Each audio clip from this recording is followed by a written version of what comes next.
ബാലരാമപുരത്ത് 3 യുവാക്കൾക്ക് ദാരുണാന്ത്യം. 2 അപകടങ്ങളിലായാണ് 3 പേർക്ക് ജീവൻ നഷ്ടപ്പെട്ടത്. ബാലരാമപുരം മുടവൂർപ്പാറയിൽ രാത്രിയിൽ ഭക്ഷണം കഴിച്ചു മടങ്ങുകയായിരുന്ന സ്കൂട്ടർ യാത്രികരായ പെരുമ്പഴുതൂർ സ്വദേശികളായ 22 വയസ്സുള്ള അഖിലും ശമുവേലുമാണ് മരിച്ചത്. 19 വയസ്സുള്ള സുഹൃത്ത് അബിൻ പരുക്കുകളോടെ നെയ്യാറ്റിൻകരയിലെ നിംസ് ആശുപത്രിയിൽ ചികിത്സയിലാണ്. രാത്രിയിൽ ഭക്ഷണം കഴിക്കാൻ പോയി മടങ്ങുമ്പോഴാണ് അപകടമെന്നാണ് ബന്ധുക്കൾ പറയുന്നത്. 3 പേരും ഉറ്റ സുഹൃത്തുക്കളായിരുന്നു.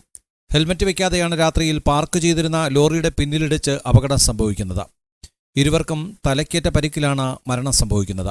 കൂട്ടുകാരനും ഗുരുതരാവസ്ഥയിൽ തുടരുകയാണ്.